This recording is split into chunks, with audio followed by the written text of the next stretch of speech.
Assalamualaikum warahmatullahi wabarakatuh. Halo, sahabat Bunda. Selamat datang di channel Bunda Salsa Official. Semoga kamu selalu sehat, rezekinya lancar, dan hatinya lapang. Kalau lagi lelah, semoga cerita ini bikin hatimu lebih ringan. Yuk, duduk santai, siapin teh hangat atau cemilan favorit. Oh ya, tulis di komentar kamu nonton dari mana. Siapa tahu ada yang sekota dan bisa saling sapa. Bunda selalu baca setiap komentar kalian. Salju turun pelan di kota kecil di pinggiran Moskow. Jalanan lengang, suara langkah orang jarang terdengar, hanya ada derit angin yang menusuk telinga. Di depan gerbang pabrik baja tempat aku bekerja, orang-orang berkumpul dengan wajah muram. Tidak ada suara mesin yang biasanya meraung sejak subuh. Tidak ada bau asap yang biasanya menempel di baju sampai pulang kerja. Yang ada hanyalah papan pengumuman besar berbahasa Rusia. Aku tidak paham persis artinya. Tapi dari ekspresi teman-teman kerja, aku tahu ini kabar buruk. Hari itu seperti ada gong yang dipukul keras. Tanda akhir bagi kami semua. Pabrik resmi, ditutup, namaku Febri.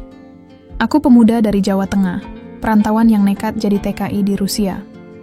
Orang kampung bilang aku punya sifat kocak, suka bercanda, dan kadang kelewat polos.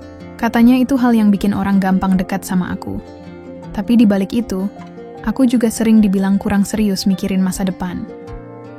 Dan benar saja, sekarang buktinya ada di depan mata. Pabrik tempatku bekerja mendadak bangkrut. Aku dan ratusan pekerja lain di PHK. Bukan pulang habis kaya, seperti yang dulu aku suka bercandain, tapi pulang habis kelaparan. Aku masih ingat waktu pertama kali datang ke Rusia. Aku membayangkan gajiku bisa bikin orang kampung melongo. Bisa bangun rumah, bisa beliin motor buat bapak, bisa bikin ibu senyum lebar. Tapi realitanya tidak semulus itu. Biaya hidup di Rusia mahal, kadang gaji habis sebelum tanggal muda. Apalagi aku punya kebiasaan unik, suka beli camilan atau makanan aneh yang belum pernah aku coba. Kalau ada tulisan diskon, aku langsung tergoda. Akhirnya tabungan tipis. Jadi ketika kabar pabrik tutup datang, aku benar-benar kaget, panik, bingung, campur aduk. Hari itu semua pekerja dikumpulkan di halaman. Manajer pabrik bicara panjang lebar dalam bahasa Rusia. Aku hanya bisa tangkap beberapa kata saja. Krisis, tutup. Tidak ada kerja lagi. Selesai. Selebihnya cuma terdengar seperti orang kumur-kumur. Teman-temanku ada yang marah, ada yang nangis, ada juga yang langsung ribut minta kompensasi. Aku? Aku cuma berdiri bengong sambil mikir, ya Tuhan, aku besok makan apa? Setelah pengumuman selesai, semua orang bubar dengan wajah kusut. Aku jalan pulang ke asrama buruh dengan langkah berat. Jalanan yang biasanya penuh tawa jadi terasa sepi. Di kamar, aku duduk di ranjang sempit, menatap koper tua yang dulu kubawa dari Indonesia. Rasanya seperti deja vu. Dulu aku berangkat dengan harapan besar, sekarang aku mungkin pulang dengan tangan kosong. Tapi dasar aku orangnya suka bercanda, aku malah ngomong ke kaca, "Ya udah Febri, dari TKI jadi TKB, tenaga kerja bingung." Keesokan harinya suasana makin kacau. Pihak pabrik kasih sedikit pesangon, jumlahnya tidak seberapa. Setelah dipotong biaya, asrama dan administrasi, sisa uang di tanganku hanya cukup buat beli tiket pesawat pulang dan bekal seadanya. Aku bolak-balik ke bandara, mencoba cari tiket murah. Masalahnya, bahasa Rusia bikin aku serasa orang bego. Aku tanya ke petugas pakai bahasa Inggris patah-patah. Dia jawab pakai Rusia kencang sekali. Aku cuma bisa senyum kecut. Pernah juga aku salah mengira loket tiket, ternyata loket lotre bandara. Uangku melayang buat beli selembar kertas undian. Aku cuma bisa ketawa miris. Yaelah, Febri. Mau pulang aja masih aja kena apes. Hari-hari itu aku benar-benar kehilangan arah. Tidak ada lagi bunyi mesin pabrik. Tidak ada lagi teman-teman kerja yang sibuk. Semua orang tercerai-berai, mencari jalan masing-masing. Aku yang tidak punya banyak kenalan di Rusia, makin terasa sendiri. Kadang aku cuma duduk di kursi bandara, melihat orang-orang mondar-mandir dengan koper besar. Mereka punya tujuan jelas, entah pulang ke rumah atau liburan. Sementara aku duduk sambil mikir, Kalau aku pulang, apa yang akan kukatakan ke bapak ibu? Bahwa aku gagal? Aku tidak mau menyusahkan keluarga, tapi kenyataan di depan mata keras sekali. Aku bahkan sempat mikir buat cari kerja lain di Rusia, tapi di sini tidak semudah itu. Bahasa aku payah, keterampilan juga terbatas. Pernah ada teman ngajak kerja serabutan jadi kuli bangunan, tapi musim dingin bikin proyek macet. Ada juga yang bilang bisa kerja di restoran, tapi syaratnya harus bisa bahasa Rusia dasar, sementara aku masih sering salah arti. Contoh kecil, aku pernah masuk toko, pengen beli susu, tapi malah pulang bawa saus. Dari situlah aku sadar, kalau bertahan di sini bisa-bisa aku makin sengsara. Satu malam aku tidur di bangku bandara karena tidak sanggup bayar asrama lagi. Dinginnya luar biasa. Aku selimutan jaket tipis, sambil peluk koper biar aman. Orang-orang lewat menatap aneh, tapi aku cuek saja. Dalam hati aku bergumam, "Ya Allah, jangan biarkan aku mati kedinginan di negeri orang." Saat itu aku benar-benar merasa kecil, seperti titik di tengah salju yang tidak ada henti. Anehnya, meskipun keadaan kacau begitu, aku masih bisa ketawa kecil dengan diriku sendiri. Aku bayangkan, kalau cerita ini aku bawa ke kampung, pasti teman-teman ngakak. Febri, kerja di Rusia akhirnya sukses jadi gelandangan internasional. Kadang rasa humor itulah yang bikin aku tidak hancur total. Setidaknya aku bisa menertawakan nasib sendiri. Walaupun pedih, tapi lebih baik tertawa daripada nangis terus. Dan begitulah, bab pertama hidupku di Rusia resmi tutup buku.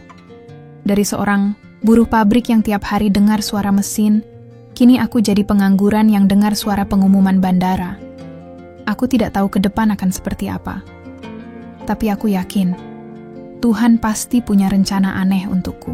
Karena kalau tidak aneh, mustahil seorang Febri bisa bertahan di negeri seasing ini. Hari itu aku duduk di kursi besi panjang bandara. Koper lusuh menempel di kaki, jaket tipis kusam jadi selimut seadanya. Orang lalu lalang sibuk dengan tujuan masing-masing. Ada yang tampak tergesa-tergesa karena pesawatnya sudah boarding, ada yang santai menunggu sambil baca buku, ada juga yang sibuk selfie di pojok bandara.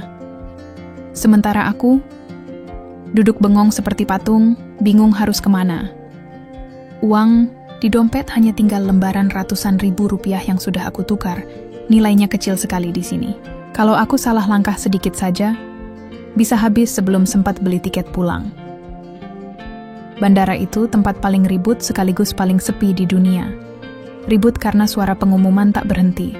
Orang teriak-teriak panggil keluarganya. Suara roda, koper berderak di lantai. Sepi karena di tengah keramaian itu, aku merasa tidak punya siapa-siapa. Semua orang punya arah. Aku tidak. Duduk di kursi itu membuatku merasa benar-benar gagal. Bayangan wajah bapak ibu di rumah menempel di kepala. Aku membayangkan mereka bertanya, "Kapan pulang, Bri?" Dan aku hanya bisa jawab, "Tunggu, masih cari tiket." Padahal sebenarnya aku tidak punya cukup uang untuk tiket itu. Aku mencoba masuk loket pembelian tiket. Papan elektronik besar di atas loket penuh huruf Rusia. Aku menatap lama, berharap tulisan itu berubah jadi bahasa Jawa. Sayangnya tetap sama. Aku tanya ke mbak petugas, pakai bahasa Inggris sekenanya. "Cheapest ticket to Indonesia." Mbak itu menjawab cepat sekali dalam bahasa Rusia. Aku cuma bengong, angguk-angguk, lalu keluar loket dengan kepala pening. Setelah aku cek, ternyata yang dia kasih tadi bukan brosur tiket, tapi brosur asuransi perjalanan. Ya Allah, salah lagi. Pernah juga aku salah masuk antrean. Kukira itu loket tiket murah, ternyata loket lotre bandara. Aku spontan kasih lembaran rubel terakhir, berharap bisa dapat diskon tiket. Petugas malah kasih selembar kertas bergambar bintang-bintang. Katanya itu kupon undian. Aku tertawa miris. "Febri, kamu ini ya? Niat pulang malah ikutan judi." Kupon itu masih kuselipkan di dompet. Entah kenapa aku belum mau buang. Walaupun aku tahu peluang menangnya tipis, rasanya seperti pegangan terakhir biar aku masih bisa ketawa. Setiap jam aku pindah kursi, dari pojok timur ke pojok barat. Bukan karena bosan, tapi karena takut diusir petugas kebersihan. Aku pernah dengar kabar, orang yang tidur di bandara tanpa tiket bisa diusir polisi. Jadi, aku pura-pura sibuk, kadang buka HP, Kadang pura-pura baca buku kecil bahasa Rusia yang sebenarnya tidak aku mengerti. Halaman pertama saja aku sudah pusing. Tapi setidaknya orang lain lihat aku masih ada kerjaan. Padahal kenyataannya aku hanya menunggu, tanpa tahu apa yang kutunggu. Satu malam aku benar-benar tidak kuat. Perut keroncongan, uang receh tersisa, hanya cukup untuk beli sepotong roti keras di kios bandara. Aku duduk sambil kunyah pelan-pelan, biar terasa lama. Roti itu dingin seperti batu, tapi aku paksa masuk. Setelah itu aku minum air keran dari toilet bandara, rasanya aneh, tapi lumayan mengisi perut. Aku menunduk, hampir menangis, tapi aku tahan. Lalu aku bercanda sendiri. Selamat ya Bri, kamu resmi lulus jadi turis kere internasional. Orang-orang yang lewat sesekali menatapku heran. Mungkin mereka bertanya dalam hati, kenapa pemuda Asia ini tidak pernah pergi-pergi? Ada juga yang mendekat, menawarkan bantuan, tapi aku malu. Aku selalu jawab, no thank you, I'm okay. Padahal jelas-jelas aku tidak okay. Aku hanya tidak mau terlihat lemah di hadapan orang asing. Lebih baik aku dianggap orang aneh daripada orang kasihan. Di sela-sela galau itu, aku sempat memperhatikan tingkah orang lain. Ada pasangan yang ribut, hanya gara-gara koper kelebihan. Berat. Ada bapak-bapak yang marah-marah ke petugas karena boarding ditutup. Ada juga seorang turis yang salah naik pesawat, harus balik lagi. Dari situ aku sadar, ternyata bukan cuma aku yang kacau di bandara. Semua orang punya masalahnya masing-masing. Bedanya, mereka masih punya tiket. Aku tidak. Malam semakin larut, lampu bandara tetap terang, tidak pernah padam. Aku menyandarkan kepala ke koper, berusaha tidur. Tapi kursi besi itu keras sekali, membuat punggung sakit. Aku mengubah posisi berkali-kali, tetap tidak enak. Akhirnya aku menutup mata sambil berdoa, ya Tuhan, kalau Engkau beri jalan, tolong jangan biarkan aku tidur di sini selamanya. Aku tidak tahu apakah doaku didengar atau tidak. Yang jelas, malam itu aku benar-benar merasa sampai di titik terendah. Aku tidak sadar, dari kejauhan ada sepasang mata yang memperhatikanku. Saat itu aku belum tahu siapa dia. Aku hanya tahu, bandara malam itu menyimpan sesuatu yang akan mengubah jalan hidupku. Pagi itu bandara masih sama saja. Ramai, sibuk, penuh orang dengan wajah serius. Aku bangun dengan leher pegal karena tidur di kursi besi. Jaket tipis jadi bantal, koper jadi teman setia. Perut sudah mulai protes minta diisi, tapi dompetku hanya berisi receh yang bahkan tidak cukup untuk beli kopi. Aku duduk termenung, mencoba menghitung sisa uang. Kalau aku hemat, mungkin cukup untuk 2 hari lagi. Setelah itu, entah. Aku menepuk wajahku sendiri, mencoba mengusir rasa panik. Tenang, Bri. Hidup itu seperti sinetron. Kadang ada plot twist tiba-tiba. Saat sedang bengong itulah aku merasa ada orang berdiri di depanku. Aku mendongak dan hampir saja melongo. Di hadapanku berdiri seorang wanita asing. Rambutnya pirang, panjang, matanya biru tajam seperti langit musim dingin, kulitnya putih pucat. Pakaiannya elegan, mantel tebal mahal, sepatu boots mengkilap. Dia seperti keluar dari majalah mode. Sementara aku, jaket tipis bau keringat, celana jeans belel, sepatu sudah menganga di ujung. Perbandingannya jauh sekali. Aku sempat menunduk, takut salah lihat. Tapi ketika ku tatap lagi, dia masih ada, tersenyum tipis ke arahku. Apa kamu butuh bantuan? Suaranya pelan, dengan logat Rusia yang kental, tapi jelas. Aku terdiam, bingung harus jawab apa. Selama ini kalau ada bule nanya, biasanya aku balas, dengan bahasa Inggris kacau atau bahasa tubuh seadanya. Kali ini aku mencoba tegas, no, I'm okay. Padahal jelas-jelas aku tidak oke. Wanita itu malah tertawa kecil, lalu duduk di kursi sampingku. Aku panik. Aduh, jangan-jangan aku dikira gelandangan bandara yang mencurigakan. Tapi dia tetap tenang, matanya menatapku lekat. Kamu dari Indonesia? Tanyanya tiba-tiba. Aku terperanjat. Iya, kok bisa tahu? Dia mengangkat bahu. Aku pernah punya teman orang Indonesia. Dari caramu bicara, Aku tahu, percakapan itu awalnya terasa canggung, tapi entah kenapa aku merasa nyaman. Namanya Reynad. Katanya dia tinggal di Moskow, seorang pengusaha muda. Suaminya sudah meninggal beberapa tahun lalu. Aku terdiam mendengar itu. Dalam hatiku berkata, astaga, ini janda cantik betulan atau aku lagi halu karena lapar? Dia menatapku lama, lalu tersenyum. Aku lihat kamu sejak kemarin. Kamu seperti orang tersesat. Duduk di kursi itu terlalu lama. Kamu tidak punya tiket, kan? Aku terkejut. Ya, saya lagi cari tiket murah. Dia menggeleng pelan. Jangan bohong. Aku tahu wajah orang yang tidak punya tujuan. Kamu tidak harus malu. Aku menelan ludah, mencoba mencari jawaban. Tapi sebelum aku sempat bicara, dia malah melanjutkan. Kalau kamu mau, ikut aku. Aku butuh seseorang untuk membantuku. Asisten pribadi. Tempat tinggal ada, makanan ada, gaji juga ada. Kamu tidak perlu khawatir. Aku terdiam, otakku penuh tanda tanya. Tawaran itu terlalu aneh. Baru kenal 5 menit, tiba-tiba dia kasih pekerjaan dan tempat tinggal. Rasanya seperti cerita sinetron. Tapi dasar aku orangnya polos dan suka mikir pendek, otak nakalku langsung berkata, kapan lagi kerja sama janda cantik kaya raya, tinggal di rumah mewah pula? Tapi tentu saja aku tidak mau. Kelihatan girang, aku mencoba sok hati-hati. Apa? Apa tidak berbahaya, Bu? Tanyaku. Dia tertawa kecil. Aku bukan penipu. Kalau mau, kita bisa ke rumahku sekarang. Kamu lihat sendiri. Kalau tidak cocok, kamu bisa pergi. Aku mengangguk, pura-pura mikir. Padahal dalam hati sudah teriak. Ya ampun, ini jackpot hidup. Akhirnya, aku mengangguk setuju. Baik, saya ikut. Dia tersenyum lebar, lalu berdiri. Bagus, ambil koper kamu, kita pergi. Perjalanan keluar bandara terasa seperti mimpi. Aku berjalan di samping wanita cantik dengan mobil hitam mengkilap menunggu di depan. Sopir membukakan pintu, Reynad masuk duluan, lalu aku ikut. Begitu duduk di kursi empuk mobil itu, aku hampir menitikan air mata.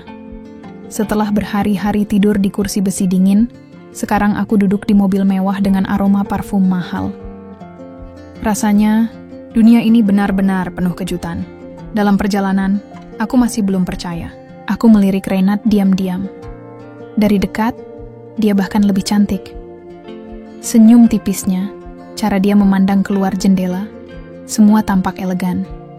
Aku menahan diri untuk tidak bersuara macam-macam. Kalau aku kelewatan, bisa-bisa kesempatan ini hilang. Tapi tetap saja, kepolosanku tidak bisa ditahan.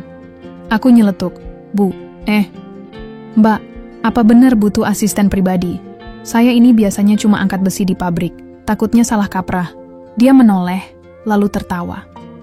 Tenang saja, aku butuh orang yang jujur, sederhana, dan bisa membuatku tertawa.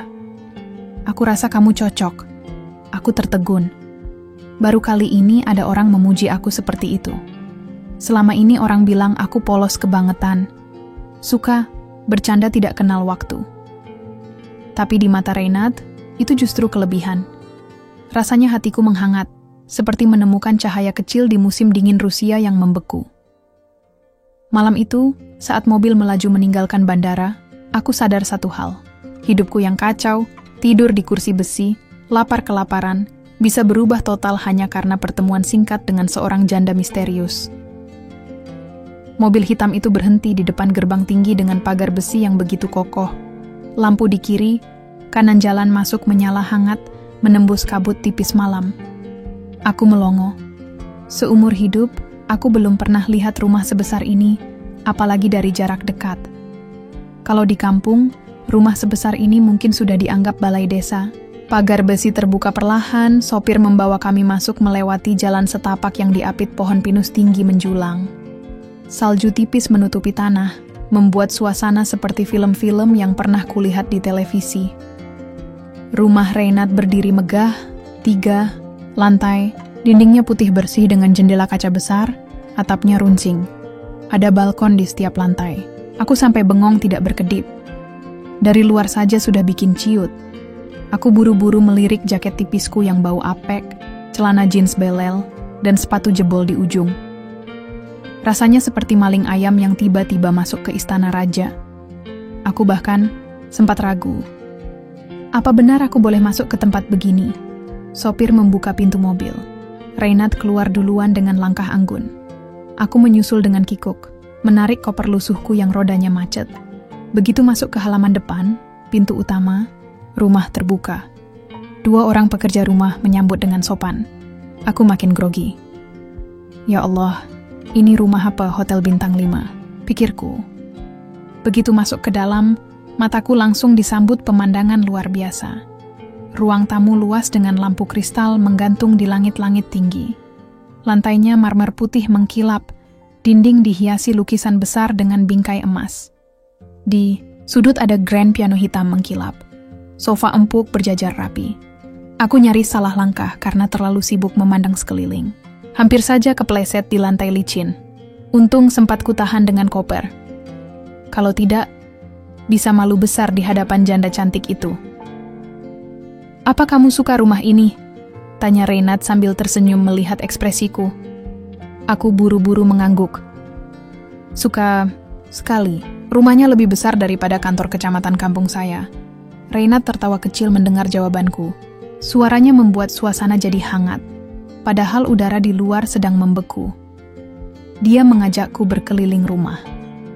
Setiap ruangan membuatku merasa seperti turis kampung yang baru pertama kali masuk museum.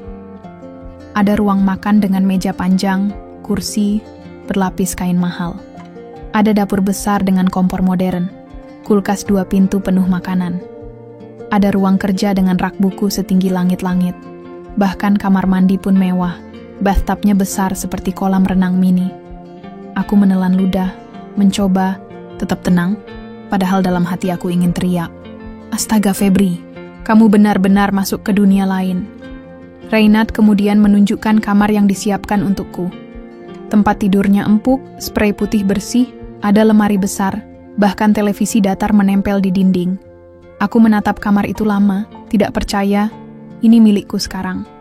Bandingkan dengan kursi besi bandara yang keras dan dingin, perbedaan yang seperti bumi dan langit. Aku masuk, meletakkan koper lusuhku di sudut, lalu duduk di tepi ranjang. Rasanya seperti duduk di awan. "Mulai besok, kamu bisa mulai kerja," kata Reynad santai. Aku mengangguk cepat. "Iya, Bu." Mbak." Bagaimana saya harus memanggil?" Dia tersenyum. "Panggil saja Reynad," aku kikuk. "Baik, Mbak." "Reynad," dia tertawa kecil. "Kamu boleh pakai Mbak kalau itu membuatmu nyaman." Malam itu aku makan malam bersama Reynad di ruang makan besar. Hanya kami berdua ditemani cahaya lampu gantung dan piring porselen mahal. Aku kaku sekali. Makanan yang dihidangkan berupa steak dengan saus kental, salad sayuran, dan roti lembut. Aku masih bingung cara memakannya. Pisau dan garpu terasa aneh di tanganku. Akhirnya aku makan seperti biasa, potong seadanya. Lalu aku masukkan ke mulut. Reynad memperhatikan, lalu tersenyum geli. "Kamu tidak terbiasa ya?" Aku mengangguk malu. "Kalau di kampung steak diganti sate ayam kecap, Mbak." Dia tertawa lagi. Suasana yang tadinya tegang jadi cair. Setelah makan malam, aku kembali ke kamar. Aku tiduran di ranjang empuk itu sambil menatap langit-langit. Rasanya seperti mimpi. 3 hari lalu aku tidur di kursi bandara dingin. Sekarang aku tidur di kamar mewah dengan selimut hangat. Aku berguling ke kanan, lalu ke kiri, tersenyum sendiri. "Febri, kamu benar-benar hoki. Dari gelandangan bandara, jadi asisten janda cantik Rusia. Jangan sampai kebodohanmu bikin kamu diusir lagi." Sebelum memejamkan mata, aku sempat berdoa pelan. "Ya Allah, aku tidak tahu apa rencanamu. Tapi kalau ini jalan yang kau pilihkan, aku siap menjalaninya. Tolong jangan biarkan aku bikin malu." Dan malam itu, untuk pertama kalinya setelah berminggu, aku tidur nyenyak tanpa takut kedinginan. Pagi pertama di rumah mewah Reynad terasa aneh. Aku terbangun bukan karena suara mesin pabrik atau pengumuman bandara, tapi karena sinar matahari masuk lewat jendela besar. Kasurnya empuk sekali. Selimut hangat, membuat aku ingin terus berbaring. Tapi aku ingat, sekarang aku punya pekerjaan baru. Aku harus menunjukkan kalau aku bisa diandalkan. Jangan sampai baru sehari sudah bikin malu. Aku keluar kamar dengan wajah masih kusut. Lorong rumah itu panjang, lantainya marmer licin. Aku berjalan pelan, takut terpeleset. Sampai di ruang makan, Reynad sudah duduk rapi, rambutnya tergerai, pakaian sederhana, tapi tetap terlihat elegan. Di depannya ada secangkir kopi panas dan roti. Aku buru-buru memberi salam. "Selamat pagi, Mbak Reynad." Dia tersenyum. "Pagi, Febri." "Tidur nyenyak?" Aku mengangguk. "Nyenyak sekali. Rasa kasurnya kayak pelukan ibu." Dia tertawa kecil mendengar jawabanku. Setelah sarapan, Reynad menjelaskan tugasku. Tidak sulit, katanya. Aku hanya perlu membantu hal-hal kecil. Kadang menyiapkan makanan, kadang membereskan barang, kadang menemani dia kalau ada urusan. Aku mengangguk penuh semangat. Dalam hati berkata, gampang ini. Tugas kampung pun aku bisa, apalagi cuman bantu-bantu. Tugas pertamaku datang saat makan siang. Reynad bilang dia ingin makan steak sederhana. Aku langsung bilang, "Biar saya masak, Mbak." Dia sempat ragu, tapi akhirnya mengizinkan. Aku masuk dapur besar itu, dan langsung kaget. Kompor modern dengan tombol digital, oven mengkilap, kulkas 2 pintu penuh bahan makanan. Aku yang biasanya cuma masak mie instan di kosan, sekarang berdiri di dapur bak acara MasterChef. Aku mencoba sok percaya diri. Ambil daging dari kulkas, taruh di atas talenan, lalu mulai memotong. Sayangnya pisaunya terlalu tajam, hampir saja jariku ikut kepotong. Aku buru-buru menarik tangan, lalu tertawa sendiri. "Tenang, Bri, kalau jari ikut masuk, jadinya sate manusia." Untung tidak ada yang dengar. Aku bumbui daging itu seadanya. Gara-gara tidak tahu resep, aku ambil kecap manis dari koper. Ya, aku memang bawa kecap dari Indonesia. Kataku, tanpa kecap, hidup hambar. Aku oleskan ke daging, lalu nyalakan kompor. Masalahnya, aku tidak paham cara kerja kompor digital itu. Aku pencet tombol sembarangan, malah keluar bunyi aneh. Api tidak nyala-nyala. Setelah 5 menit panik, akhirnya nyala juga, tapi apinya terlalu besar. Daging hampir gosong. Bau asap menyebar ke seluruh rumah. Reynad masuk ke dapur, matanya melebar. "Febri, apa yang kamu lakukan?" Aku grogi. "Ini, Mbak, steak kecap. Di kampung favorit orang sekampung." Dia menatap daging gosong itu, lalu menutup mulut menahan tawa. "Kamu yakin ini steak?" Aku mengangguk mantap. "Iya, steak rasa Nusantara. Pasti beda." Akhirnya kami makan siang bersama. Reynad mencicipi sedikit. Aku bisa lihat wajahnya berubah bingung. Rasanya mungkin aneh, manis gosong. Tapi dia tidak protes, malah tersenyum. Lumayan unik, aku tahu dia hanya berusaha sopan. Aku ikut makan dan benar saja rasanya memang aneh. Tapi aku tetap pura-pura nikmat. Enak kan? Kalau ditambah sambal bawang lebih mantap. Sore harinya aku disuruh membantu membereskan ruang tamu. Kelihatannya mudah. Aku ambil lap, mulai mengelap meja, tapi tanpa sengaja aku menabrak vas bunga kristal. Vas itu jatuh ke lantai dan pecah berkeping-keping. Aku terdiam, darahku serasa berhenti mengalir. Vasnya pasti mahal. Aku buru-buru pungut pecahan itu, hampir melukai tanganku. Reynad datang, melihat kekacauan itu. Aku siap dimarahi. Tapi yang terjadi sebaliknya, dia malah menghela napas panjang lalu berkata, "Tidak apa-apa, Febri, itu hanya barang." Aku bengong. "Mbak tidak marah?" Dia tersenyum tipis. "Lebih baik pecah vas daripada pecah kepala kamu." Jawaban itu membuatku lega sekaligus terharu. Aku menunduk, lalu berkata pelan, "Maaf, Mbak, saya memang sering ceroboh, tapi saya akan belajar." Dia menepuk bahuku. Aku tahu. Justru aku senang punya orang yang apa adanya. Tidak usah berpura-pura sempurna. Malamnya aku duduk di kamar, merenung. Tugas pertamaku kacau, steak gosong, Vas pecah, tapi anehnya, Reynard tidak marah. Dia malah tertawa dan menenangkan. Dari situ aku sadar, mungkin yang dia butuhkan bukan sekadar asisten rapi dan pintar, tapi seseorang yang bisa membuatnya merasa tidak sendirian. Aku menatap langit-langit kamar sambil tersenyum getir. Febri, kalau begini terus, bisa jadi kamu bukan cuma asisten, tapi obat penawar sepi. Hari-hari di rumah Reynard mulai terasa seperti dunia baru bagiku. Dari bangun tidur di kamar empuk, sarapan dengan makanan enak, sampai tugas harian yang sering kali berakhir konyol karena aku masih sering salah langkah. Tapi di balik semua kenyamanan itu, ada satu hal yang bikin aku penasaran. Siapa sebenarnya Reynard? Aku tahu dia janda, dia sendiri yang cerita singkat waktu pertama kali kenalan. Tapi semakin lama aku tinggal di rumahnya, semakin banyak tanda tanya muncul. Pertama, rumah sebesar ini tentu tidak murah. Mobilnya ada 3, semua mewah. Pekerja, rumah tangganya sopan dan disiplin. Jelas mereka sudah lama bekerja di sini. Dari mana semua kekayaan ini datang? Suatu sore aku iseng bertanya saat kami duduk di ruang tamu. Reynard sedang membaca buku, aku membersihkan meja. Mbak Reynard, kalau boleh tahu kerjaannya apa ya? Maksudnya bisnis apa? Tanyaku pelan. Dia menutup bukunya perlahan, lalu menatapku. Matanya biru itu seperti langsung menembus kepolosanku. Senyum tipis muncul di bibirnya. Kenapa kamu penasaran, Febri? Aku gugup. Ya, cuma ingin tahu saja. Soalnya, rumah sebesar ini, mobil bagus, semua kelihatan luar biasa.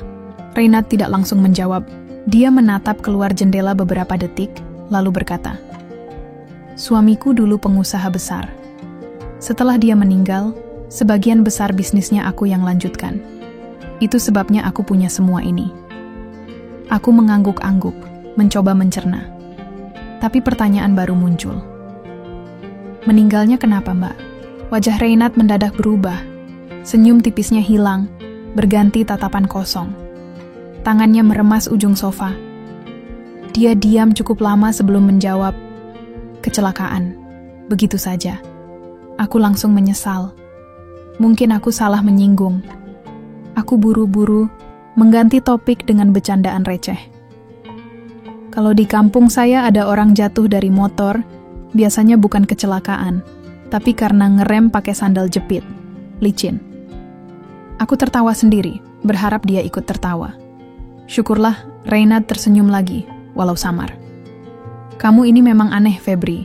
Di saat orang lain memilih diam, kamu malah selalu punya cara bikin orang tertawa. Meski begitu, sejak percakapan itu aku tidak bisa berhenti mikir. Cara Reynard menjawab terasa menutup sesuatu. Apakah benar hanya kecelakaan? Atau ada cerita lain? Aku ingat gosip yang sempat kudengar dari pekerja rumah. Katanya keluarga besar suami Reynard sempat ribut soal warisan. Ada yang menuduh macam-macam. Aku pura-pura tidak dengar saat itu. Tapi sekarang kepingan-kepingan mulai terasa nyambung. Malamnya, aku tidak bisa tidur. Aku duduk di tepi ranjang, menatap koper tua di sudut kamar. Febri, kamu ini asisten pribadi atau detektif kampung? Gumamku. Aku sadar rasa penasaranku bisa bahaya. Tapi semakin aku berusaha mengabaikan, semakin besar rasa ingin tahuku. Besok paginya aku kembali melihat sesuatu yang membuatku heran. Saat aku sedang membersihkan ruang kerja Reynard, aku menemukan laci terkunci. Biasanya laci itu tertutup rapat, tapi kali ini sedikit terbuka. Dari celahnya terlihat tumpukan dokumen dan sebuah foto lama. Aku hanya sempat melihat sekilas, tapi di foto itu Reynard berdiri di samping seorang pria berwajah tegas. Pria itu pasti suaminya. Yang membuatku merinding, wajahnya tidak asing. Aku merasa pernah melihatnya entah di mana. Aku buru-buru menutup laci, takut ketahuan. Beberapa menit kemudian Reynard masuk ke ruang kerja. Dia menatapku dengan senyum biasa, tapi entah kenapa aku merasa ada tatapan lain tersembunyi di balik matanya. "Febri, kamu sudah selesai?" Tanyanya lembut. Aku mengangguk, "Cepat. Sudah mbak, bersih semua. Sejak hari itu, aku mulai lebih hati-hati. Di satu sisi aku nyaman dengan kehidupanku sekarang. Tapi di sisi lain aku merasa sedang tinggal di rumah penuh misteri. Reynad baik, tidak pernah marah meski aku ceroboh. Tapi entah kenapa aku yakin ada cerita gelap yang belum dia ceritakan. Malam, itu sebelum tidur aku bicara sendiri. Febri, jangan kebanyakan mikir. Tugasmu cuma jadi asisten. Jangan sok jadi wartawan gosip. Tapi dalam hati kecilku, aku tahu, cepat atau lambat aku akan tahu lebih banyak tentang misteri janda kaya itu. Hari-hari berlalu, aku mulai terbiasa dengan ritme hidup di rumah besar Reynad. Tugas sehari-hari masih sering bikin kacau, tapi entah kenapa Reynad tidak pernah benar-benar marah. Setiap aku salah, dia justru tersenyum atau menggeleng. Seperti ada sesuatu dalam diriku yang membuatnya maklum. Aku sering heran sendiri. Orang lain mungkin sudah mengusirku dari dulu, tapi dia malah tetap mempertahankan aku di sisinya.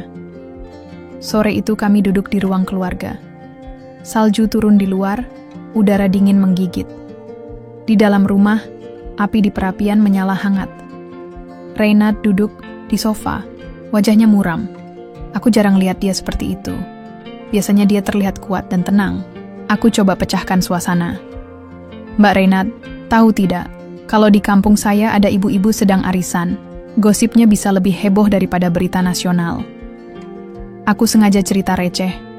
Dia menoleh, alisnya sedikit terangkat. Oh ya, gosip apa biasanya? Aku pura-pura serius. Macam-macam, dari harga cabai naik sampai siapa yang ketahuan nyuci motor pakai air sumur tetangga. Dia tertawa kecil.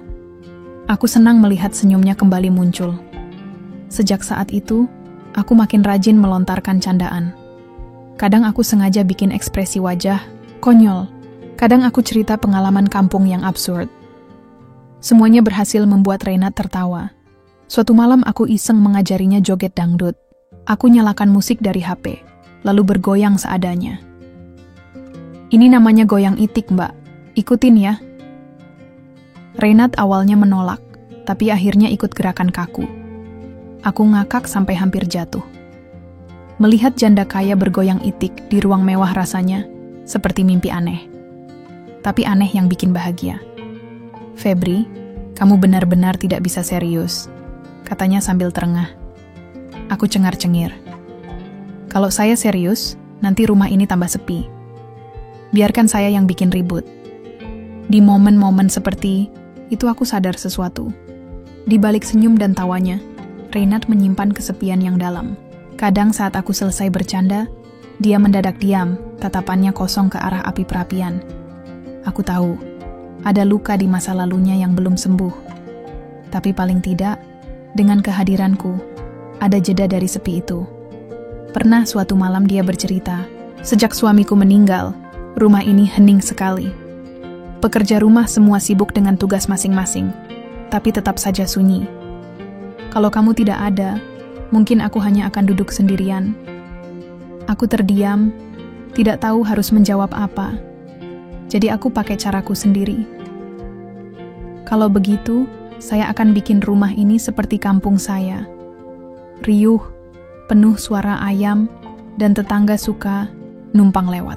Dia tertawa lagi. Kamu ini gila, tapi mungkin aku memang butuh kegilaanmu. Hari berikutnya, aku benar-benar membuat suasana berbeda. Aku nyanyi-nyanyi saat mengepel lantai, pura-pura jadi penyiar radio. Selamat pagi pemirsa, bersama saya Febri, asisten pribadi yang sedang siaran dari dapur mewah. Pekerja rumah yang lain sampai menahan tawa mendengarnya. Reynad yang lewat hanya menggeleng, tapi senyum di wajahnya jelas sekali. Ada juga momen kocak saat aku mencoba bantu belanja online. Aku asal klik barang tanpa baca deskripsi. Hasilnya, pesanan datang berupa bantal berbentuk semangka raksasa. Reynad kaget, lalu ngakak. Untuk apa ini? Tanyanya, aku garuk kepala. Saya kira itu bantal biasa. Lumayan mbak, buat main perang bantal. Semakin lama aku merasa bukan hanya asisten, tapi seperti teman dekat. Aku bisa bicara bebas. Dia juga sering mendengar ceritaku dengan sabar. Bahkan hal sepele tentang masa kecilku di kampung. Aku cerita bagaimana aku sering main bola plastik sampai pecahin kaca tetangga. Reynard mendengar sambil sesekali tertawa. Katanya, aku membuatnya merasa hidup kembali. Aku sendiri mulai merasakan perubahan. Dulu aku berpikir tugas ini hanya kesempatan numpang hidup. Tapi sekarang, aku merasa aku memang dibutuhkan. Reynard bukan hanya memberiku tempat tinggal, tapi juga ruang untuk menjadi diriku sendiri. Tidak perlu pura-pura pintar, tidak perlu jaga gengsi. Aku cukup jadi Febri yang kocak dan polos, dan itu sudah cukup membuatnya bahagia. Malam itu, sebelum tidur, aku merenung. Febri, siapa sangka candaan recehmu bisa jadi penawar sepi seorang janda kaya di Rusia? Mungkin ini memang jalan hidupmu. Tuhan tidak salah pilih peran untukmu. Aku tersenyum sendiri, lalu memejamkan mata dengan rasa syukur yang tidak bisa kujelaskan. Beberapa minggu terakhir suasana rumah terasa lebih hidup. Aku dan Reynard sudah seperti teman dekat. Bahkan kadang aku lupa kalau statusku hanya asisten pribadi. Tapi di balik semua tawa dan canda itu, ada sesuatu yang mulai berubah. Aku bisa merasakannya. Awalnya aku kira hanya perasaan. Namun suatu malam, saat aku keluar membuang sampah ke halaman, aku merasa ada yang mengawasi. Dari kejauhan, di balik pagar besi rumah, ada bayangan hitam berdiri diam. Aku sempat tertegun, tapi begitu aku melangkah lebih dekat, bayangan itu hilang entah kemana. Aku ceritakan kejadian itu ke Reynard besok paginya. Dia mendengarkan dengan wajah tenang, seolah tidak kaget. Jangan terlalu dipikirkan, Febri. Mungkin hanya orang lewat, katanya sambil menyesap kopinya. Tapi aku tidak puas dengan jawaban itu.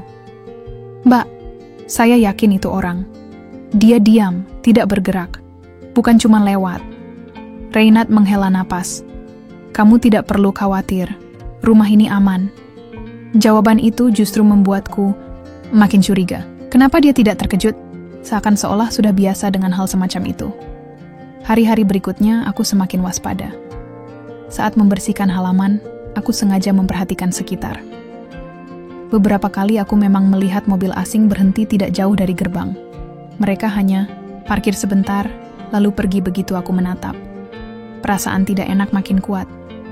Suatu sore, aku sedang duduk di dapur bersama koki rumah. Kami ngobrol ringan, sampai tiba-tiba dia berbisik, "Hati-hati, Febri. Kamu masih baru di sini. Tidak semua orang suka kalau kamu dekat dengan Nyonya Reynard." Aku kaget. Maksudnya apa? Dia buru-buru menggeleng. Lupakan saja, anggap aku tidak bilang apa-apa. Ucapannya membuat kepalaku penuh tanda tanya. Siapa yang dimaksud? Keluarga? Tetangga? Atau orang-orang dari masa lalu Reynard? Rasa penasaran semakin menjadi saat aku mendengar telepon Reynard malam itu. Aku kebetulan lewat ruang kerja dan pintunya sedikit terbuka. Suaranya terdengar tegas, bukan seperti biasanya. Aku sudah bilang, jangan ganggu aku lagi. Semua sudah selesai. Jangan tarik aku ke masa lalu. Lalu dia menutup telepon dengan wajah muram. Aku tidak berani masuk atau bertanya, tapi jelas ada sesuatu yang besar yang disembunyikannya. Esok paginya, saat aku sedang menyiram tanaman, sebuah amplop dilemparkan dari luar pagar. Aku kaget, lalu buru-buru mengambilnya. Isinya cuma selembar foto. Foto Reynard, berdiri bersama, seorang pria yang wajahnya sama dengan foto yang pernah kulihat di laci ruang kerja. Hanya saja kali ini ada coretan merah berbentuk tanda silang di atas wajah pria itu. Aku langsung merinding. Siapa yang mengirim ini? Apa maksudnya? Aku menyimpan amplop itu di kamarku tanpa sepengetahuan Reynard. Tapi sepanjang hari aku gelisah, pikiranku bercampur aduk. Aku yang tadinya cuma ingin jadi asisten santai, sekarang merasa seperti sedang terseret ke dalam cerita yang lebih gelap. Malam itu, saat kami makan malam bersama, Reynard terlihat biasa saja. Dia masih bisa tertawa mendengar candaku. Tapi aku memperhatikan matanya. Ada lelah dan kekhawatiran yang tidak bisa dia sembunyikan. Aku ingin bertanya langsung, tapi lidahku keluh. Aku hanya bisa bicara dalam hati. Febri, kamu harus hati-hati. Kamu bukan lagi sekadar orang yang kerja di rumah ini. Kamu sudah masuk ke hidupnya, dan artinya kamu juga bisa ikut menanggung masalahnya. Perasaan bahaya itu semakin jelas. Seolah ada badai yang mendekat. hanya tinggal menunggu waktu sebelum benar-benar menghantam. Beberapa hari setelah aku menemukan amplop misterius itu, rasa penasaran terus menggerogoti pikiranku. Aku berusaha bertingkah normal di depan Reynad, tetap bercanda dan bikin suasana ramai. Tapi di dalam hati aku ingin tahu apa sebenarnya yang terjadi di balik hidupnya.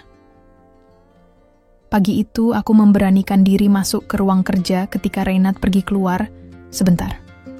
Aku tahu ini nekat, tapi rasa penasaranku sudah tidak bisa ditahan. Di meja kerjanya ada sebuah laci kecil yang sebelumnya pernah kulihat terbuka. Aku coba menariknya pelan, ternyata tidak terkunci. Di dalamnya ada beberapa dokumen, foto, dan surat. Mataku langsung tertuju pada sebuah foto Reynad bersama seorang pria yang sama dengan foto dalam amplop kemarin. Bedanya, foto ini rapi, tidak ada coretan merah. Mereka berdua terlihat mesra, tersenyum, seperti pasangan bahagia.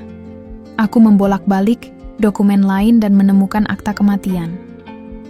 Nama pria itu tertera jelas. Aku membacanya perlahan, napasku tercekat. Jadi dia adalah suami Reynad yang sudah meninggal beberapa tahun lalu. Aku belum selesai mencerna ketika suara pintu berderit. Reynad masuk. Aku langsung panik. Dokumen di tanganku hampir terjatuh. Dia berdiri memandangiku, wajahnya tegang. "Febri, apa yang kamu lakukan di sini?" Suaranya datar tapi tajam. Aku tergagap. "Mbak, saya cuman, maaf, saya penasaran.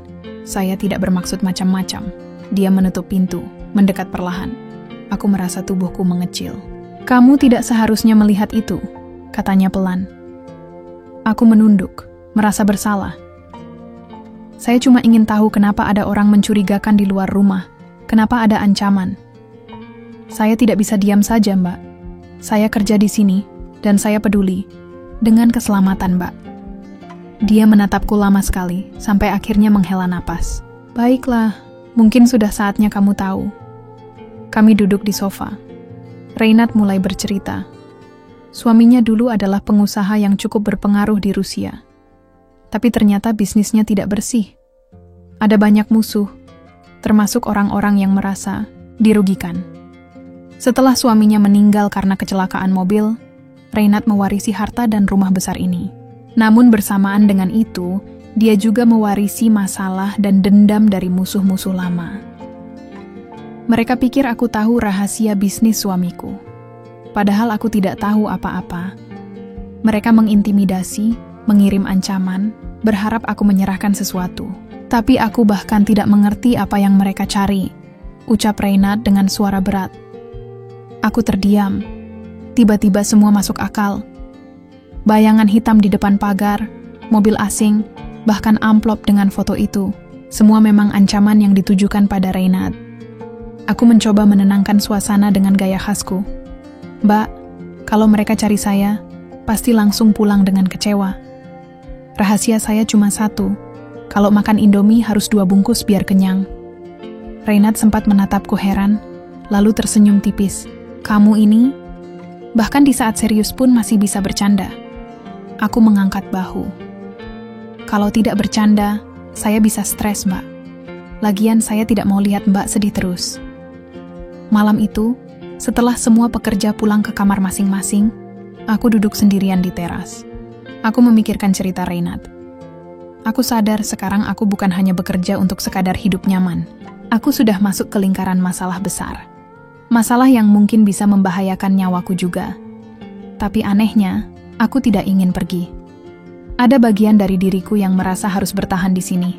Bukan hanya karena gaji atau tempat tinggal mewah, tapi karena aku ingin ada untuk Reynad. Dia sudah terlalu lama menanggung semua beban sendirian. Aku menatap langit malam Rusia yang penuh bintang. "Febri, kamu ini nekat sekali. TKI polos dari kampung. Tiba-tiba nyemplung di dunia penuh ancaman janda kaya Rusia. Tapi ya sudahlah, jalanmu sudah sampai sini. Mau kabur juga percuma. Tanggung jawabmu sekarang ada di sini." Aku menarik napas panjang. Malam itu aku memutuskan satu hal. Aku akan tetap di sisi Reynad, apapun yang terjadi. Sejak malam ketika Reynad menceritakan rahasianya, aku jadi lebih waspada. Aku tidak lagi sekadar jadi asisten pribadi yang tugasnya membersihkan rumah, menemani belanja, atau bikin kopi. Sekarang aku seperti satpam dadakan. Setiap kali mendengar suara aneh dari luar rumah, aku langsung meloncat berdiri. Pagi itu aku sedang menyapu halaman depan, ketika sebuah amplop lagi-lagi dilempar ke dalam. Kali ini lebih menegangkan. Isinya cuma secarik kertas dengan tulisan, tangan kasar. Kau tidak akan lama aman. Serahkan apa yang dia tinggalkan. Tidak ada tanda tangan, tidak ada nama. Hanya ancaman kosong yang membuat bulu kuduk berdiri. Aku bawa kertas itu ke Reynard. Dia membaca cepat lalu meremasnya dengan wajah dingin. Biarkan saja, mereka hanya menakut-nakuti. Aku menggeleng. Mbak, ini sudah kelewatan. Mereka tahu di mana kita tinggal, tahu kapan harus mengirim ancaman. Kalau dibiarkan bisa lebih parah. Dia menatapku dengan mata lelah. Aku sudah terbiasa dengan ini, Febri. Selama ini mereka hanya menakut-nakuti, tidak pernah benar-benar masuk ke rumah.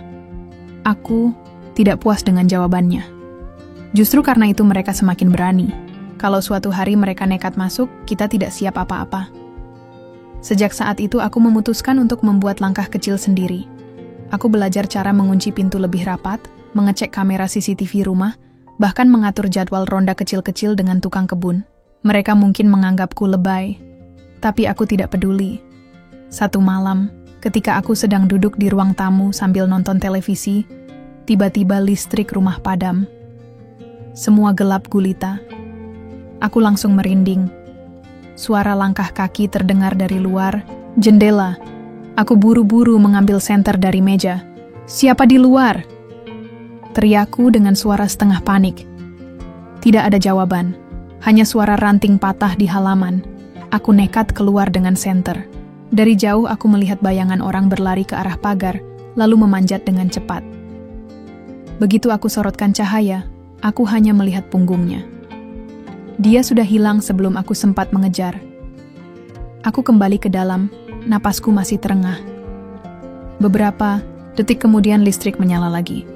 Seakan tidak terjadi apa-apa, Reynard keluar dari kamarnya dengan wajah pucat. Apa yang terjadi? Tanyanya cemas. Aku mencoba menenangkan. Cuman orang iseng, Mbak. Tapi jelas mereka sudah lebih berani sekarang. Hari berikutnya aku makin yakin ancaman itu nyata. Mobil hitam asing sering parkir agak jauh dari rumah. Kadang mereka diam lama, baru pergi setelah aku muncul di luar. Aku bahkan sempat menuliskan nomor platnya, meski aku tahu itu mungkin tidak berguna. Di sela semua itu, aku tetap mencoba menjaga suasana. Kalau Reynard terlihat murung, aku sengaja bikin lelucon. Suatu sore aku bilang, Mbak, kalau mereka terus teror begini, kita bikin perangkap saja. Taruh mie instan 5 bungkus di depan pagar. Pasti mereka sibuk masak, lupa mau ancam. Reynard tertawa kecil, meski matanya tetap menyimpan resah. Kamu ini aneh, Febri. Tapi entah kenapa aku jadi lebih tenang denganmu di sini. Aku tidak tahu kenapa hatiku hangat mendengar itu. Aku merasa usahaku tidak sia-sia. Meski aku hanya pemuda kampung yang kebetulan jadi TKI di Rusia, tapi ternyata aku bisa membuat seorang wanita yang selama ini kesepian merasa tidak sendirian. Namun aku sadar sesuatu. Semakin dekat aku dengan Reynard, semakin besar juga risiko yang harus kutanggung. Ancaman yang tadinya hanya miliknya, sekarang juga jadi ancamanku. Malam itu aku tidak bisa tidur. Aku berbaring di ranjang kecil di kamarku, menatap langit-langit. Bayangan pria misterius yang melarikan diri tadi terus menghantui. Aku membayangkan, bagaimana kalau suatu hari mereka benar-benar masuk rumah. Apa aku siap menghadapi itu? Apa aku mampu melindungi Reynard? Aku menutup mata, mencoba menguatkan diri. Febri, jangan mikir macam-macam. Kamu sudah pilih bertahan di sini. Jangan setengah-setengah. Kalau sudah siap bercanda, kamu juga harus siap berkelahi kalau perlu. Angin malam berhembus dari jendela. Aku merasa gelisah, tapi juga semakin mantap. Ancaman itu nyata, dan aku tahu sebentar lagi sesuatu yang lebih besar akan datang. Malam itu suasana rumah terasa lebih sepi dari biasanya. Semua pekerja sudah masuk kamar masing-masing, Reynard juga sudah beristirahat. Aku masih duduk di ruang tamu dengan televisi menyala sekadar jadi teman. Tapi pikiranku melayang-layang, tidak tenang. Entah kenapa firasatku jelek. Sejak kejadian listrik padam dan orang asing melarikan diri, aku selalu merasa rumah ini sedang diawasi. Seperti ada mata yang mengikuti setiap langkahku. Sekitar tengah malam, suara pelan terdengar dari arah pagar. Bukan suara hewan. Aku yakin itu langkah kaki manusia. Aku mematikan televisi, lalu mengintip lewat jendela. Dari kejauhan aku melihat dua orang berpakaian hitam, bergerak cepat menuju halaman. Jantungku berdetak kencang. Aku tahu ini bukan ancaman main-main lagi. Mereka benar-benar datang. Aku berlari ke kamar Reynad. Dengan suara setengah berbisik, aku mengetuk pintunya. "Mbak, bangun, ada orang masuk rumah." Dia langsung terjaga, wajahnya tegang. "Apa kamu yakin?" Aku mengangguk. "Sangat yakin, mereka dua orang. Cepat, kunci kamarmu dari dalam. Jangan keluar sampai aku bilang." Aku sendiri berlari ke dapur mencari sesuatu untuk dijadikan senjata. Pilihanku jatuh pada penggorengan besar. Bukan senjata keren, tapi lumayan kalau dipakai buat mukul. Suara jendela pecah terdengar dari ruang tamu. Mereka masuk. Aku bersembunyi di balik pintu, menahan napas. Senter mereka menyapu ruangan, mencari sesuatu. "Apa barangnya ada di sini?" Suara salah satu terdengar lirih tapi jelas. "Cari cepat." Sebelum ada yang sadar, balas satunya. Aku meremas gagang penggorengan, berusaha menenangkan diri. Aku tidak tahu apa yang mereka cari, tapi yang jelas, aku tidak boleh biarkan mereka menemukan Reynad. Langkah mereka makin dekat. Aku tahu ini saatnya. Begitu salah satu melewati pintu dapur, aku langsung mengayunkan penggorengan dengan sekuat tenaga. Suara keras terdengar. Orang itu terjatuh sambil mengaduh. Senter yang dia pegang terlempar jauh. Yang satunya langsung menoleh. Dia menerjang ke arahku. Aku berusaha menghindar, tapi dia lebih cepat. Tangannya menghantam pundakku, tubuhku hampir terjatuh. Aku balas dengan memukul asal-asalan, tapi dia sempat menahan. Kami bergulat di lantai. Aku bukan petarung, tapi aku tahu satu hal. Jangan berhenti bergerak. Aku menendang, memukul, bahkan menggigit lengannya. Dia mengumpat kesakitan.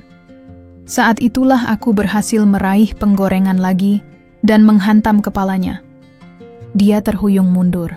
Keringat dingin bercucuran di wajahku. Tanganku gemetar, tapi aku tahu belum selesai. Orang pertama yang tadi jatuh sudah bangkit, kini berdiri dengan pisau kecil di tangannya. "Kamu cari mati," katanya dengan suara serak. Aku menelan ludah. Dalam hati aku hanya bisa berdoa. "Tolonglah, jangan biarkan aku mati konyol di Rusia gara-gara penggorengan." Dia maju perlahan. Aku mundur, mataku melirik sekeliling. Ada kursi kayu di dekatku. Dengan cepat aku menarik kursi itu dan melemparkannya. Dia terhenti sebentar, cukup untuk aku menyerang lagi. Pertarungan berlangsung kacau. Suara gaduh membuat Reynad keluar dari kamarnya meski aku sudah melarang. "Febri!" teriaknya. "Masuk lagi, Mbak." Aku balas dengan suara parau. Akhirnya, setelah saling hantam beberapa kali, suara sirene polisi terdengar dari kejauhan. Rupanya tetangga atau penjaga kompleks melapor setelah mendengar keributan. Dua orang itu panik. Mereka saling memberi kode lalu melarikan diri lewat jendela pecah. Aku tergeletak di lantai. Tubuhku penuh memar. Napasku tersengal. Reynad berlari, menghampiri. Wajahnya pucat. "Kamu tidak apa-apa." Aku berusaha tersenyum meski sakit. "Saya baik-baik saja, Mbak. Cuman, mungkin besok butuh pijat satu kampung buat sembuh." Dia nyaris menangis, lalu memelukku erat. "Kamu bodoh. Kenapa? Melawan sendirian?" Aku membalas pelan. "Kalau bukan saya, siapa lagi? Saya tidak mau lihat Mbak celaka." Polisi akhirnya datang, memeriksa keadaan, mencatat laporan. Tapi aku tahu dalam hati ini belum selesai. Mereka akan kembali. Malam itu aku sadar sepenuhnya. Hidupku tidak lagi sekadar soal mencari pekerjaan di negeri orang. Aku sudah masuk ke pusaran masalah besar. Dan sekarang, pertanyaannya bukan hanya apakah aku bisa melindungi Reynad, tapi juga apakah aku sanggup bertahan hidup di tengah ancaman yang semakin nyata. Aku menatap Reynad yang masih duduk di sampingku. Wajahnya penuh kekhawatiran. Di dalam hatiku aku berjanji, apapun yang terjadi, aku tidak akan biarkan wanita ini sendirian lagi. Pagi setelah kejadian penyerangan itu, rumah Reynad terasa berbeda. Semua orang di dalamnya masih syok. Jendela yang pecah sudah ditutup dengan papan. Kayu lantai ruang tamu masih ada bercak darah tipis yang gagal hilang meski sudah dipel. Aku duduk di sofa dengan badan pegal dan beberapa memar baru. Sementara Reynad sibuk berbicara dengan polisi yang datang lagi untuk menanyakan kronologi lebih detail. Aku masih tidak percaya. Beberapa bulan lalu aku hanya TKI yang dipecat dari pabrik dan kebingungan di bandara. Tidak pernah terbayang, aku akan terlibat dalam situasi berbahaya begini. Setelah polisi pergi, Reynad duduk di sebelahku. Matanya lelah tapi tatapannya kuat. Febri, aku sudah memutuskan. Aku tidak bisa lagi sembunyi-sembunyi. Aku harus melawan mereka. Tapi aku tidak mau kamu ikut terbawa semakin jauh. Kamu masih muda. Kamu bisa pergi sekarang kalau mau. Aku tertawa kecil meski rasanya sakit di tulang rusuk. Mbak, kalau saya mau pergi, sudah dari kemarin saya kabur. Tapi saya tetap di sini. Saya tidak bisa pura-pura tidak peduli. Selama saya masih bisa berdiri, saya akan jagain Mbak. Jadi jangan usir saya, nanti saya malah nangis di depan pintu. Dia menatapku lama, lalu tersenyum samar. Senyum yang hangat, tapi penuh rasa iba. Kamu benar-benar bodoh, Febri. Aku menjawab santai. Lebih baik bodoh tapi setia daripada pintar tapi kabur.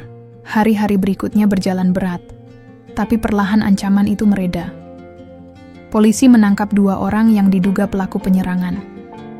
Dari berita yang beredar, mereka memang suruhan keluarga besar mantan suami Reynad yang masih mengincar harta warisan. Bukti-bukti yang ditemukan cukup untuk menjerat mereka. Untuk pertama kalinya setelah sekian lama, Reynad bisa bernapas lega. Dan aku tetap di sisinya. Aku membantu mengurus laporan, ikut mendampingi saat dia dipanggil ke kantor polisi, bahkan menemani saat dia diminta hadir di pengadilan. Semua orang di sekitar Reynad mulai heran bagaimana bisa seorang pemuda asing, mantan TKI yang awalnya nyasar di bandara, kini jadi orang yang selalu ada di sisinya. Sampai akhirnya, pada suatu sore yang tenang, kami duduk di teras rumah. Angin musim semi bertiup lembut. Reynad tiba-tiba berkata pelan, "Febri, kamu sadar tidak? Kehadiranmu membuat aku hidup lagi. Selama ini aku kesepian. Aku kuat di luar, tapi rapuh di dalam. Kamu dengan candaanmu, kebodohanmu, justru yang membuat aku bisa tertawa lagi." Aku terdiam. Dadaku hangat. Aku tidak pandai merangkai kata manis. Jadi aku hanya menjawab, "Saya tidak bisa janji bikin Mbak kaya raya tambah kaya, tapi saya bisa janji bikin Mbak ketawa tiap hari." Dia tertawa kecil, lalu menatapku serius. Itu lebih dari cukup. Beberapa minggu setelah semua ancaman selesai, Reynad membuat keputusan besar. Dia mengajakku ke sebuah taman kota, membawa sebuket bunga, dan dengan wajah tegar dia berkata, "Febri, aku ingin kita menikah. Aku sudah lelah hidup sendiri. Aku tidak peduli orang bilang apa. Kamu yang aku pilih." Aku terenganga. Biasanya pria yang melamar wanita, ini kebalik. Tapi siapa aku berani menolak? Aku mengangguk cepat. "Ya Mbak, saya mau. Asal jangan pakai mahar apartemen, saya tidak sanggup." Dia tertawa sambil menepuk bahuku. "Tenang saja. Aku tidak minta macam-macam. Aku hanya minta kamu tetap jadi Febri yang apa adanya." Pernikahan kami berlangsung sederhana, tidak heboh, tapi penuh kehangatan. Beberapa teman dekatnya hadir, beberapa tetangga juga ikut. Aku berdiri dengan jas pinjaman yang sedikit kebesaran, sementara Reynad tampil anggun dengan gaun putih sederhana. Saat cincin melingkar di jariku, aku tidak bisa menahan air mata. Aku teringat bagaimana awal mula semua ini. Dipecat, bingung di bandara, lalu tiba-tiba ditolong janda cantik Rusia, dan sekarang aku berdiri di sampingnya sebagai suaminya. Setelah acara selesai, aku duduk di kamar baru kami. Aku menatap wajah Reynard yang tersenyum puas. Dalam hati aku bergumam, hidup memang aneh. Kadang jatuh membuat kita bertemu sesuatu yang jauh lebih indah. Aku tidak tahu apa yang akan terjadi di masa depan. Mungkin masih ada tantangan lain, mungkin tidak. Tapi aku tahu satu hal. Aku tidak lagi sendirian, dan Reynard pun tidak lagi kesepian. Aku menutup mata malam itu dengan senyum lebar. Aku yang dulu hanyalah pemuda polos dari kampung, kini menjadi bagian dari cerita yang tidak pernah kubayangkan. Dan cerita ini akhirnya menemukan akhirnya sendiri.